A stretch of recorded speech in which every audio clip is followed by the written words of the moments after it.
I'm coming to get you. This is Eric Freshley, and this is Poorly Thought Out. As everybody kind of knows who follows games, that acquisitions have just been absolutely insane recently. Of course, obviously the most recent, or not most recent, but the biggest is Xbox acquiring Bethesda. But just this week we had Sony acquiring Housemarque and Nix's and possibly Blue Point. That's a little iffy right now. Seems like it's probably going to happen. And Embracer is just going on a tear. And there's a lot of concern about consolidation. Perhaps understandably so when you look at all this.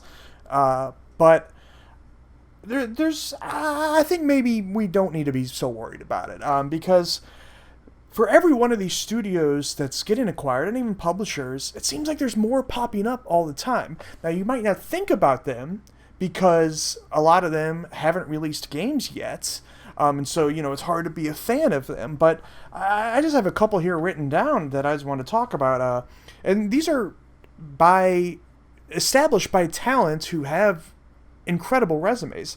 Dan Houser of Rockstar Games founded a studio called Absurd Ventures and Games. Leslie Benzies, also of Rockstar Games, founded one called Build a Rocket Boy Studio.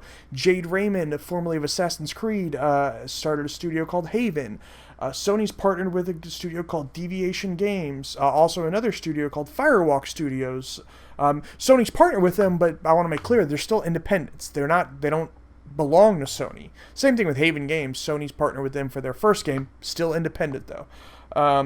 Glenn Schofield has started Striking Distance Studios. They're making the Callisto Protocol with the PUBG people. Some ex-Blizzard people started Uncapped Game Studio. An ex-Blizzard guy named Mike Morheim started Dreamhaven, which actually has two studios within it, Moonshot and Secret Door. And ex-Arcane people have started Wolf Eye Studio, who's making Weird West. And actually, I forgot to write down, but Casey Hudson just started a studio too. That just got announced yesterday. I want to say they're called Humanoid? I could be getting that exactly wrong, but Casey Hudson of Mass Effect fame and Dragon Age fame, and even publishers, Platonic of Yooka-Laylee has gotten into publishing games now, and Raw Fury is a relatively new publisher. So it seems like for every studio that's closing, or not even closing, but getting acquired, new studios are popping up, and these are studios from big name talent. So it's just kind of the circle of the industry. A studio gets extremely successful, gets extremely popular, and they sell, and then new ones rise up and hopefully take their place. And so we will always have a constant feed. For every independent studio that is no longer independent, a new one will come along. So I really don't think it's much of a concern. And I also want to talk about why this is all happening right now. Jeff Grubb talks about this a lot, and he kind of informed me on it. It's not so much about the console war as you might think. It's just that right now it all makes economic sense. The fact is, next year, and probably in the following subsequent years after that, inflation is going to hit hard. And so think about a company like Microsoft or Sony or Embracer Group or Tencent, who have a lot of money sitting in the bank. And even Nintendo, they acquired Next Level Games.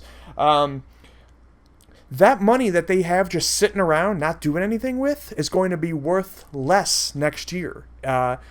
Inflation's going to take down the value, and so it's better to convert that money that you're not going to do anything with into assets, and so you buy companies, especially right now, because they're not going to drop in value. Your money's going to be worth less. Spend it now.